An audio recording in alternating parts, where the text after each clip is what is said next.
Welcome back. All right, so on the TV right now, I've got the Winnipeg-Seattle game.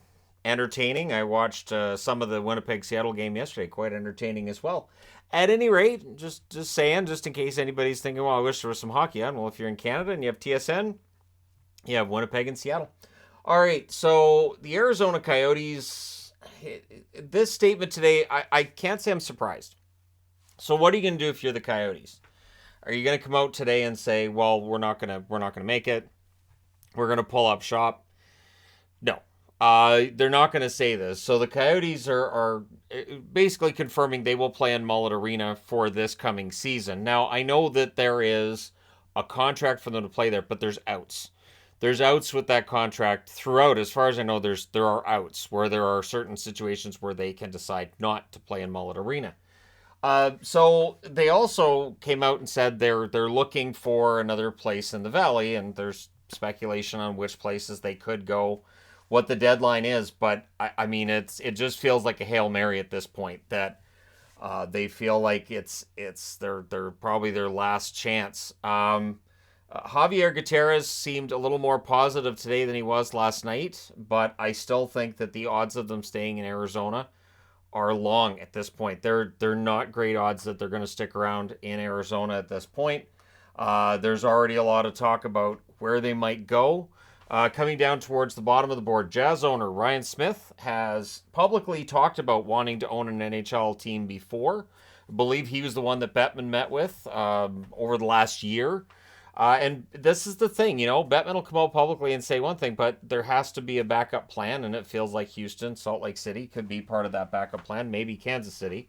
Patrick Mahomes coming out today and saying, yeah, no, Kansas City be great, and he wants a team in Kansas City.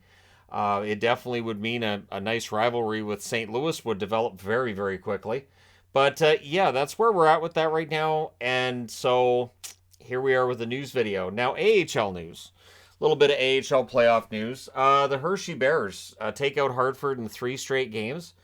They won tonight 3-1 to win that series in 3 straight. Hershey, one of the better teams really in the AHL over the last 60 years. Like it's just been forever. And they're one of those teams that they have their own look. They don't take their look from the Capitals. They don't have a Capitals patch on their jersey, and it's fantastic. It's original. It's something different. So yeah, Hershey moves on to the next round. Rochester also moves on to the next round. They completed the sweep of the Marlies. They won that one 8-4. So the Toronto Marlies had a good regular season. They don't get through in the postseason. So for both Toronto teams, they're out in and before we get that far into the playoffs in the AHL. So yeah, Rochester and Hershey move on, and we'll see who joins them. Coachella Valley could.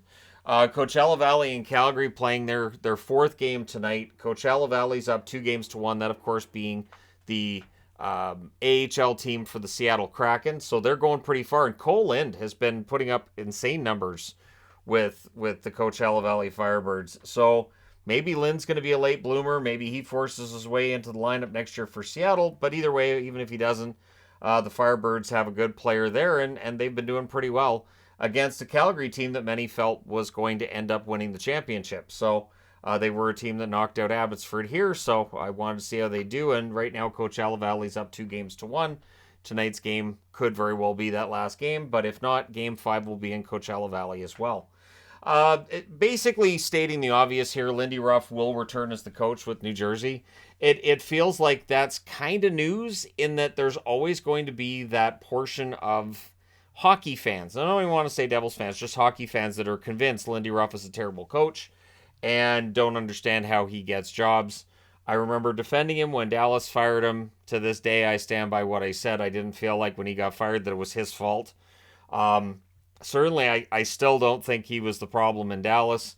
And so, yeah, I think Lindy Ruff can be a good coach with the right team. New Jersey had a fantastic turnaround. No reason not to bring him back next year. I do wonder if New Jersey gets off to a slow start, if that changes the conversation. But yeah, at this point, he is definitely the coach of the team, and there's no danger of him losing his job at this stage. Ken Holland is in the final year of his contract with the Oilers. He will return. He will honor that final year of the contract. Not really wanting to commit beyond that, though, which is understandable at this point in time in his career, in his life. He might be like, I kind of want to retire and enjoy myself. That could absolutely happen. Some guys get bored though. They don't like the retirement so much. They get bored. They want to be doing stuff. So yeah. And then there was a goal in the game I'm watching. Fun game. But anyways, I'm not going to say who because I don't know who might be watching the game later and all that. Sometimes I worry about giving out results of other games too in these news videos. But hey, spoilers and all that. It's too late for me to say it, right? But yeah, so for Ken Holland, I think he's done a good job in Edmonton in some ways. There's some of his deals too that are kind of a little bit iffy, but yeah, there you go. Ken Holland sticking around for this coming season, and yeah, there you're up to date now. So tomorrow night, the playoffs get back at it. We see Carolina and Florida.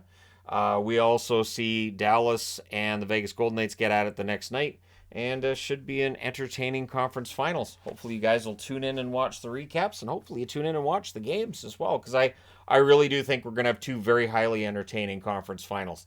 These four teams, I think it's going to mix really well, and I'm of course rooting for Dallas, but whatever happens, Dallas to me has already had a successful season. But let me know your thoughts. Hit like and subscribe if you're browsing your way through. You just happened upon this video. Thank you guys so much for watching, for all your support. I will talk to you again soon.